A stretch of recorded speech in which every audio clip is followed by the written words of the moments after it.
Garrett Edelstein here, your celeb expert and your celeb savant. Celeb Savant is a weekly entertainment show. We have long-form career retrospective type interviews with celebrities, singers, actors, and industry experts. Steve Louw is a South African musician and singer-songwriter who specializes in album rock, blues rock, country rock, and Americana music. He has been an active musician since 1981, performing with numerous bands, most notably Blue Sky. As a solo artist, he's continued to record music, release albums, and tour the world. He was inducted in the South African Rock Hall of Fame in 2003. Up next on Celeb Savant, we've got Steve Louw. Steve, thank you so much for your time today. So starting off, where do we find you in the world? What's happening in your life and how are you doing? I'm doing great. I've got an album coming out. Yes. I've got a single out at the moment and another one coming out. Lovely. And you're based in Cape Town, Johannesburg, correct? Cape Town.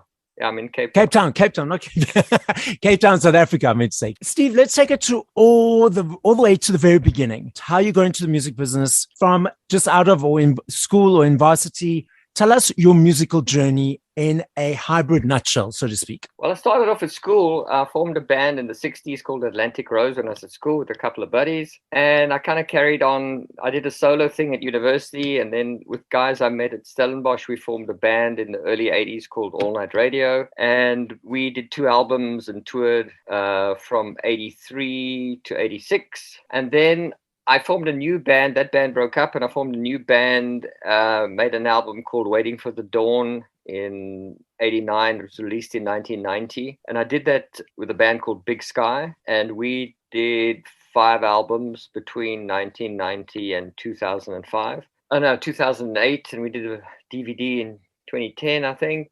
And then I made an album in 2020, which was released in 2021 called Headlight Dreams. And I've just done a new album now, which is called Thunder and Rain. So that's it. I've recorded, I don't know, about 9 albums. Let's take it all the way back to the 80s. What was it like performing and touring in apartheid South Africa? Well, it was weird because a segregated society. Probably the greatest show that we did was the concert in the park in 1985, which was the first multiracial concert in South Africa. Yes. And it was such a beautiful experience. Ellis Park takes 70,000 people when it's full. There were 110,000 people there, and it was incredible. The 2 bands that really stand out were Jaluka with Johnny Clegg and Sipho. Yep. And I mean, the place, they really held that 110,000 people in the palm of their hand. And the other great act was Lucky Dube.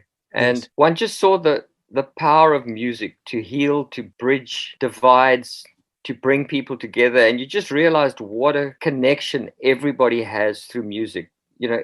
A guy I can remember him clearly just looking at me and grabbing me when Lucky Dube played and said, "I love this man." You know what I mean? It was such a beautiful experience. It gave you hope for the future, and, democracy came. But I would say the concert in the park was such a great event, and it showed one that music is a great bridge and a great healing force in the world. You're so right. You can put on a song and so many different types, and I hate the word labels, because people tend to label themselves, but so many labeled type people connect with the song, and yet in the gist of the reality of the world, they supposedly hate each other, inverted commas, because of what society or culture or religion says. So absolutely, I totally agree with you. And to be united in that space, it must have been very powerful and unifying. Yeah, and music is so much more ancient than politics. Politics is a new thing. It's a new concept. And music must be millions of years old. Yep. Nature is just filled with music.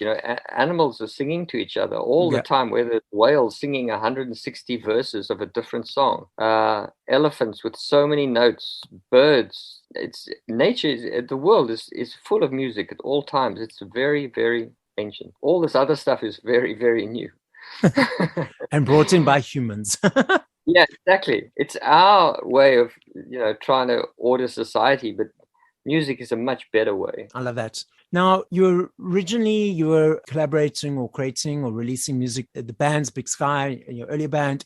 You're now releasing solo music. What is the difference between collaborating or releasing or working with a band compared to working singularly in a solo environment? Well, with a band, you kind of choose your bandmates, and you must have the same concept as to what kind of music you want to make. I was always the songwriter in All Night Radio, and that was a band, and they were great musicians, but they weren't songwriters, and they were happy for me to write the music. And then it's basically the performance of the music and recording it and performing it live. Working on your solo projects, and Big Sky was a loose concept where it was me with musicians that I would a revolving cast of musicians, both for live work and for studios. It wasn't a band as such. I just used the name Big Sky. You get to choose the musicians. You don't have to be bonded. Your lives don't have to be bonded together. Your social lives, you're not living in everybody's pockets. So there's a certain freedom to that. You can still have your own life, and you can realize your musical vision. Why the name Big Sky, though? What inspired that name? I just liked, I always thought of South Africa as, the space of the Karoo and the wide open spaces and the big blue sky. And I just like the word sky and big and sky. I just like the concept of space and space across music and space across time, and I just like the sound of it. So just understanding, so you release this Big Sky more as yourself with a revolving door of artists or musicians, and now you're releasing the solo stuff. Couple of questions. Why wasn't a Steve Louw at that time just yourself, and why now Steve Louw? I don't really know. No, maybe it was a transition from All Night Radio to wanting another band, and to wanting to hide behind a band name rather than putting myself out. So if you look at Johnny Clegg, it was Jaluka, and then Savuka, and then you just thought, well, it's actually my concept. It's Johnny Clegg. So I suppose it's similar there. I kind of grew up in the concept of bands and band names rather than solo artists. The solo artists were the great singers, whatever, Sam Cooke or Elvis. But then I never saw myself as a solo artist. I always saw myself as a member of a collective. And I suppose now I've got older and it's like, well, it's me. It's just you, yes. Maybe I have enough confidence now to go by my name and not hide behind a band name.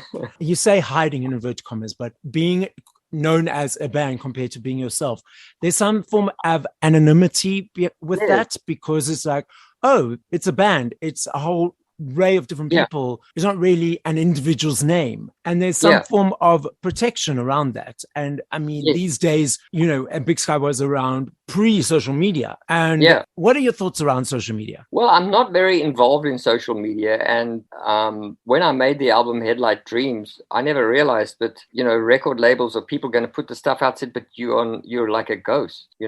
What are your social numbers? I'm like, what is that? And, I didn't really know. I don't have a social media presence, or a very small one. I have people that help me with that, but I think it can tend to dominate your life. I like to try and stay away from it. It's interesting because now that has become, or the general person's way of sort of hiding, in the sense that would they say those things or tweet those things or comment on those things in real life if that person was standing in front of them? I don't think so, because it gives them a wall or a barrier or protection that they can say, I can say this, I can do this, and there won't be any repercussions or results from it.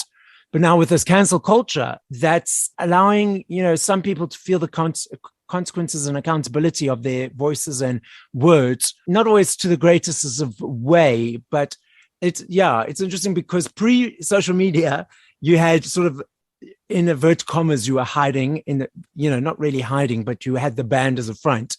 And now when social media is out there, you going out there and being yourself. So it's a bit of a interesting way of rolling out your career. Yeah. I mean, what I want to say, I'm very happy to say through my music.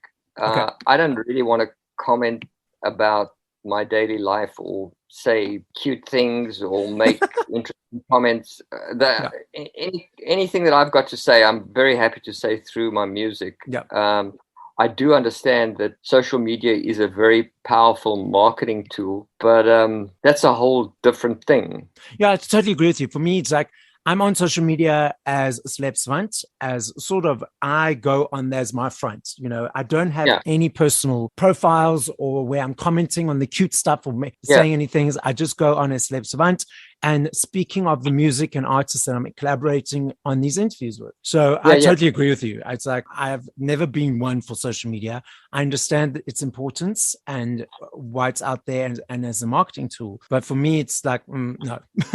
Yeah, me too. Your creative process of writing music from 0 minutes to a 3 to 4 to 5 minute song. What is that creative process, and how does something come from nothing to that 3 to 4 minute song for you? Well, I think it's the way your brain works, and it's important for me to have an instrument. I can write lyrics in my head, but I like to play guitar, and my mind is trained enough to hear an interesting riff or an interesting group of notes or an interesting chord, and I know enough to be able to string the one string chord with a similar interesting chord. And if you're very lucky, you'll come up with some great lyrics as you're doing that. Because for me, the sound of the lyrics, even if you're singing nonsense lyrics, is what scans well with the music. So it's a process of just getting some words going with the interesting riff that you like. And then if you're lucky, those lyrics just sometimes they come out fully formed and rhyming and the whole thing, or you'll get a few fragments and work on them later. But it's just getting an interesting riff, an interesting beat, interesting chord changes, and obviously a melody. So you speak of the riff. So am I correct in understanding? And then you mentioned it that you play the guitar. So are you Yeah. self-taught or did you go for lessons? I had piano lessons when I was young, back when I was whatever, 8 or 9, 10, around there. And then there was a guitar lying around at home. My brother had taken lessons and given up on it. And I picked that up and started strumming around and got a chord book. And then I haven't had any guitar lessons. So I don't know if that's self-taught. I've had musical training as a piano player. I'm sure potentially the training as a pianist allowed you to understand the chords and the rhythms and the yes, I mean it's completely different to guitar, the piano, but it opened a door that might not necessarily have been there if you hadn't learnt the piano before picking up that guitar. I think so.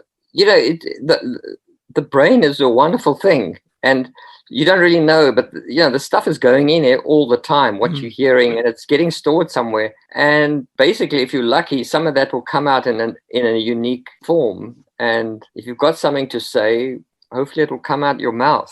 I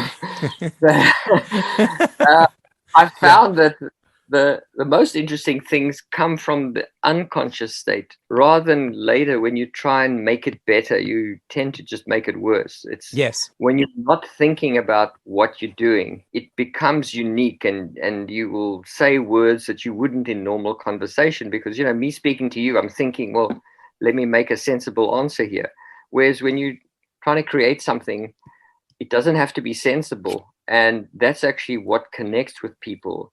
A unique take on a phrase or a word or a beat, something that's new. You have to cut through all the noise to somebody, and you have to cut through on an emotional basis and on a rhythmic basis and on a word basis. Just saying something, reversing the way a word normally is. Well, people will, it's a hard day's night, or 8 days a week. Yep. It's not, no, it's 7 days a week. No, Yes. but 8 days is a great song. It's like everybody like, 8 days a week.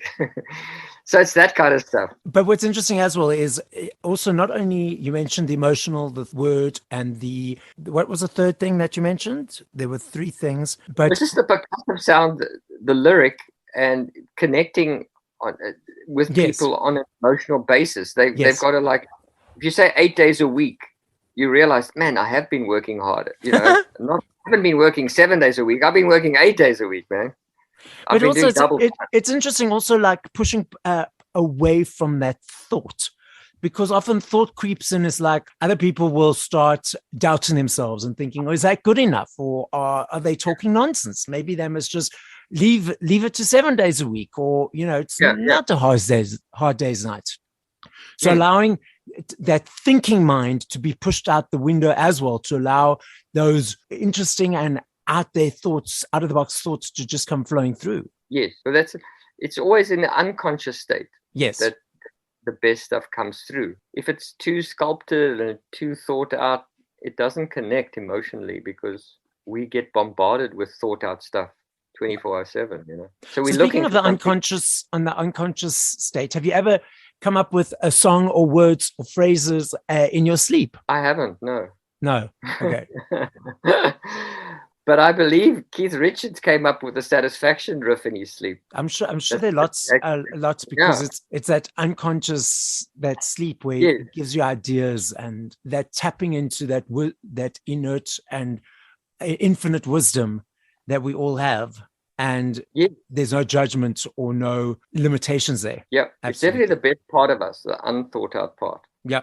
And the world is just becoming so much, you know, speaking of social, everything's becoming scripted, and everybody's just sick of it. Oh yeah. Everybody's scripting and styling themselves 24/7. You know, must be a good photo, must be make sense, or filtered, not necessarily only good, must be filtered. Yeah. And that's not who they are. The unconscious state is what gets through to people in music. Now, speaking of music, when you first launched or created music with your bands and Big Sky, it was cassettes, it was vinyls, it was CDs. I'm very excited that those are making a comeback. I love me a CD. I'm not sure if you know, but last year, the first time in 21 years, CDs had an increase of sales worldwide. I didn't know but that. Now we've got these digital platforms. What are your thoughts on the way people are consuming music compared to 10, 15, 20 years ago? Well, it's interesting. On the one side, it's good because you can get through to, for me as an artist, I can get through to people that I wouldn't usually get through to. You know, someone in Sweden can like my song. Someone in wherever, you know, the most remote place, Georgia, can like my song, which was impossible before. There's definitely a deeper connection when you're buying an album, a vinyl album. You're looking at the great artwork, you're putting it in your collection, you're taking it out carefully, you're cleaning it, you're putting it on, you're listening to the needle hit the vinyl, the crackling, you hear the great sound. I mean, just sound quality wise, it's so much better than the quality on streaming. I don't think people are ever going to give up the convenience of streaming with having millions of songs in their phones, and it connects to their car, connects to everything in their home. But I think you're going to have, you know, fans of music will go out consciously and buy the artist's vinyl, buy the artist's merchandise, buy the artist's poster, CD, whatever. Yeah. So I think it's going to be a hybrid system. People won't give up the convenience. I mean, it's so much better in your car not to have 30 CDs lying around on the floor. Well, for me. you say that and that freaks me out because I used to put my CDs in like this folder that carefully be put into the CD player.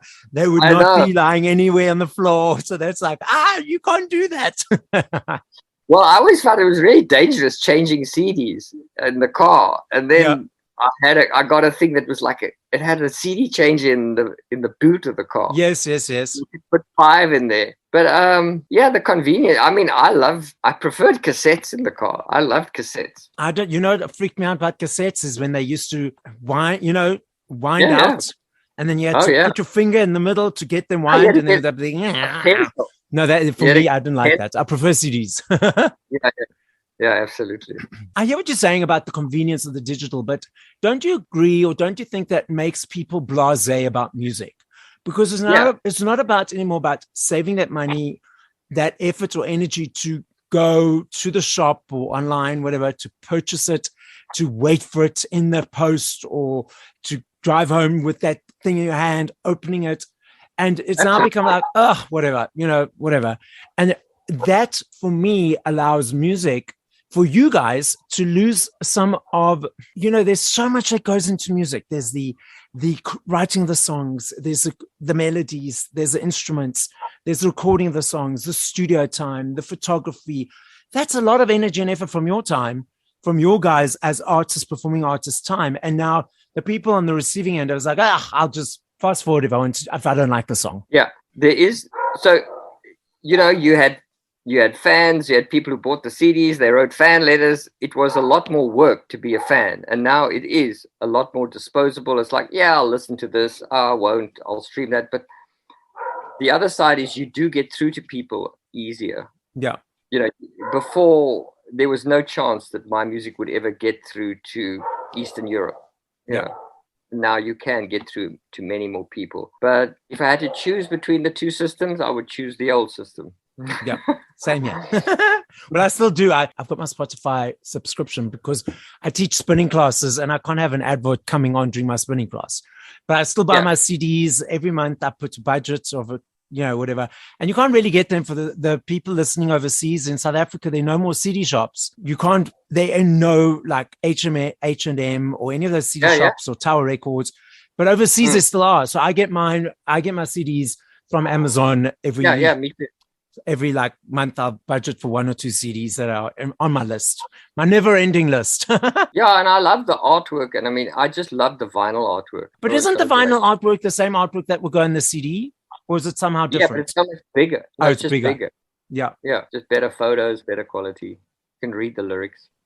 I suppose you don't need to take your glasses out. Yeah. I'm going to put you on the spot. Okay. Now, it's not necessarily because every time I ask you this question, the answers would be different. It would be different in 5 minutes time, 10 minutes time, 2 hours time, or tomorrow. So your top 5 favorite songs by other artists, what would those be? I think Born to Run by Springsteen. Let's see. I'm a big Stones fan. The album Exile on Main Street, track off there. Any of those tracks. Maybe Ventilator Blues. Heard It Through the Grapevine, Marvin Gaye. Yeah, 2 more. Let's see. All Along the Watchtower by Dylan.